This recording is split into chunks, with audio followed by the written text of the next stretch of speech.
ಇವತ್ತು ನೀವೆಲ್ಲ ನೋಡ್ತಾ ಇದ್ದೀರಿ, ಇಡೀ ದೇಶ ಕವಲ್ದಾರಿಯಲ್ಲಿದೆ.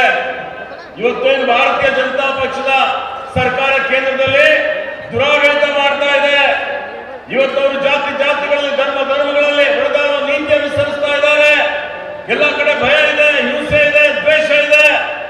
ಈ ದ್ವೇಷ ರಾಜಕಾರಣ ಹೋಗಬೇಕು ಅಂತ ಹೇಳಿ ರಾಹುಲ್ ಗಾಂಧಿ ಅವರು ನ್ಯಾಯಯಾತ್ರೆ ಮಾಡ್ತಾ ಇದ್ದಾರೆ, ಮಾಡ್ತಾ ಇದ್ದಾರೆ.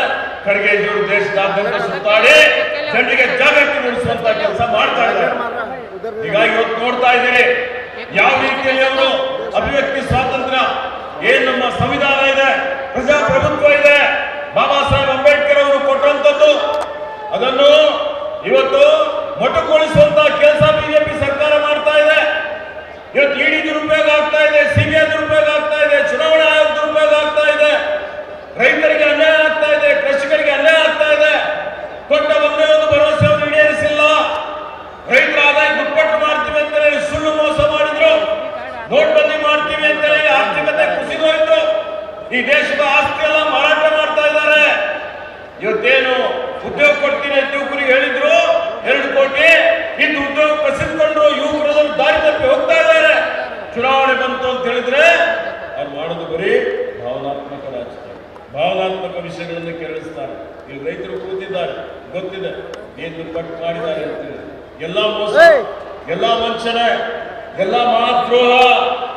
ಹೀಗಾಗಿ ಇವರ ಕಾರ್ಯಕಾಲದಲ್ಲಿ ಪ್ರಜಾಪ್ರಭುತ್ವ ಅಪಾಯದಲ್ಲಿದೆ, ಸಂವಿಧಾನ ಅಪಾಯದಲ್ಲಿದೆ.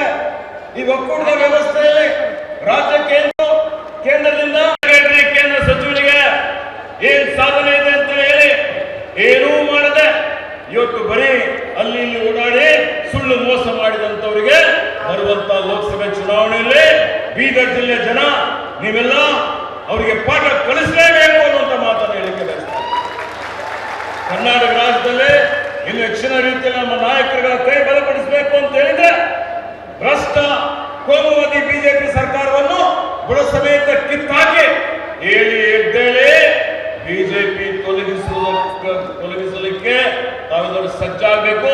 ತೊಲಗಿಸುವವರೆಗೆ ನಿದ್ರೆ ಮಾಡಬಾರದು ಅನ್ನುವಂತ ಸಂಕಲ್ಪ ಮಾಡಿ ಇವತ್ತು ಬಿಜೆಪಿಯನ್ನು ಸೋಲಿಸಲೇಬೇಕು ಅನ್ನುವಂತ ಮಾತನ್ನು ಹೇಳಿ ಏನು ಮಾನ್ಯ ಮಲ್ಲಿಕಾರ್ಜುನ ಖರ್ಗೆಜಿಯವರು ನಮ್ಮೆಲ್ಲರಿಗೆ ಮಾರ್ಗದರ್ಶನ ಮಾಡಲಿಕ್ಕೆ ಬಂದಿದ್ದಕ್ಕಾಗಿ ಮತ್ತೊಮ್ಮೆ ನಾನು ನನ್ನ ಪರವಾಗಿ ತಮ್ಮೆಲ್ಲರ ಪರವಾಗಿ ಅವರಿಗೆ ಹೃತ್ಪೂರ್ವಕ ಹಾರ್ದಿಕ ಸ್ವಾಗತವನ್ನು ಬಯಸುತ್ತಾ ಮುಂಬರುವಂತಹ ದಿನಮಾನಗಳಲ್ಲೂ ನಾವು ಬೀದರ್ ಜಿಲ್ಲೆಯ ಉಸ್ತುವಾರಿ ಮಂತ್ರಿಯಾಗಿ, ಅರಣ್ಯ ಮಂತ್ರಿಯಾಗಿ, ಈ ಭಾಗದ ಕಲ್ಯಾಣ ಕರ್ನಾಟಕದ ಇವತ್ತು ಕಾರ್ಯಾಧ್ಯಕ್ಷನಾಗಿ ಕಾಂಗ್ರೆಸ್ ಪಕ್ಷವನ್ನು ಸಂಘಟಿಸಿ ಇನ್ನು ಹೆಚ್ಚಿನ ಒಂದು ಸರ್ವಾಂಗೀಣ ಅಭಿವೃದ್ಧಿ ಮಾಡಲಿಕ್ಕೆ ಪ್ರಾಮಾಣಿಕ ಪ್ರಯತ್ನ ಮಾಡ್ತೀನಿ ಅಂತ ಹೇಳಿ ನನ್ನ 2 ಮಾತುಗಳನ್ನು ಮುಗಿಸ್ತೇನೆ. ಜೈ ಹಿಂದ್, ಜೈ ಕರ್ನಾಟಕ, ಜೈ ಕಾಂಗ್ರೆಸ್.